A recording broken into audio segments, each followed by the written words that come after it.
I start this tutorial with some cleanup. As I said in the last video, this Vega logo here has to be moved to that other side there on the UV map for the steering wheel. This will not be perfect because I don't have photos for the entire steering wheel, and I may change that later because I have photos.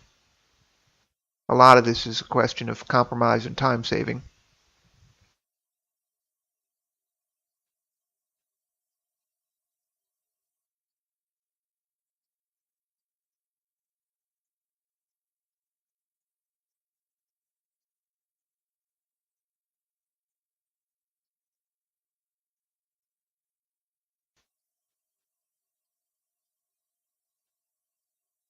I have to kill the transparency here because I'm going to export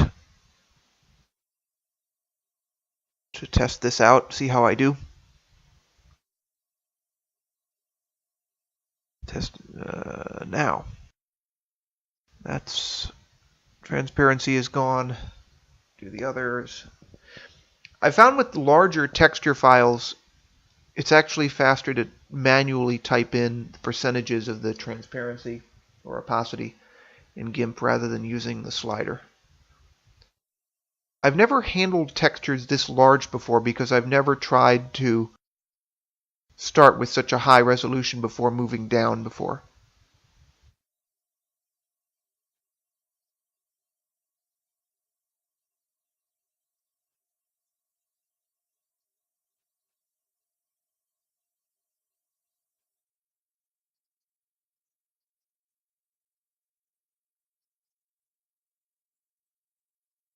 So, there it is. It worked.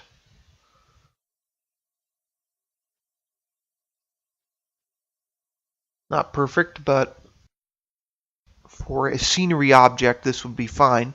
And I think that my initial use of this model will in fact be a scenery model for Oron trains.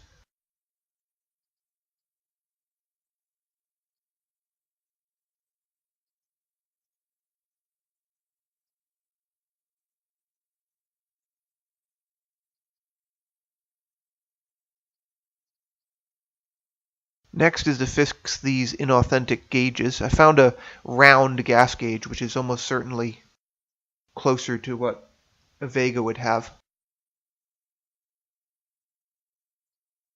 I think, if I'm remembering right, the person who got me this photo had taken it off of a Chevelle, if I'm not mistaken.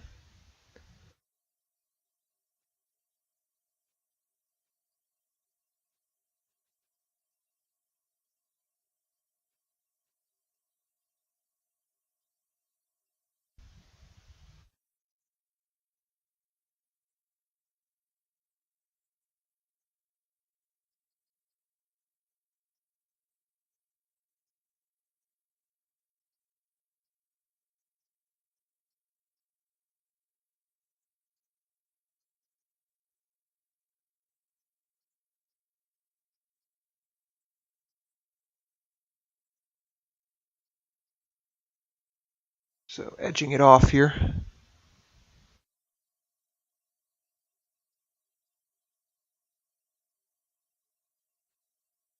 Of course, in a minute when I finish this, I'm going to have to fix the UV map as well so that this isn't all still reversed, because that still has not been dealt with.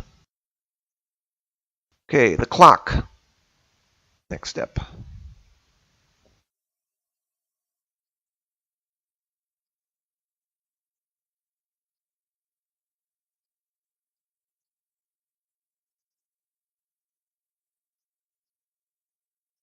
You can still buy aftermarket clocks for a lot of old GM cars, which surprises me a little bit on the one hand, but on the other hand not, because very few of these clocks worked correctly.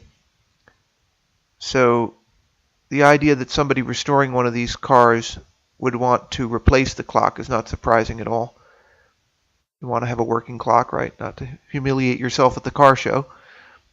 Although the humiliation would be limited by the fact that so few people have a working clock in an old car, old American car. You could argue that reliable clocks didn't come along until the era of digital clocks in the 80s. They're less heat sensitive and cold sensitive.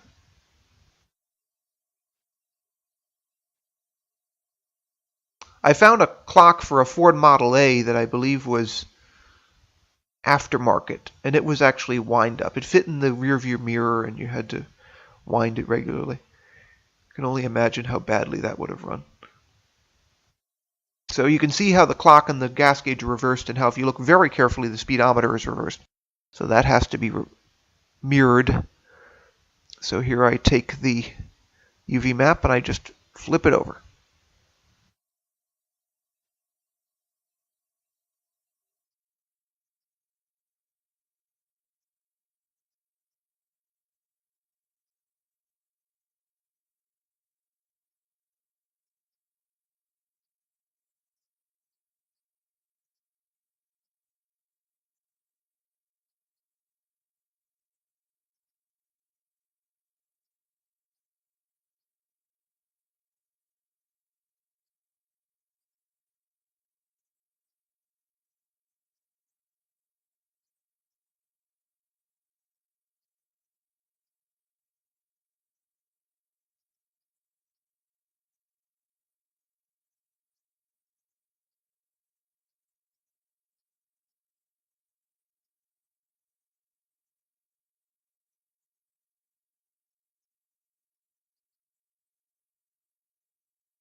So here I've also exported a new UV map layout file because it's already becoming outdated in my texture XCF file, so I figured I'd stay caught up with it. So I use the same procedure as in the past videos. I export it, I kill the alpha, I replace the black background with a white background, I save it under a new file name in the original PNG format, and then copy and paste it into the UV map layer of the texture XCF file. So basically this is housekeeping.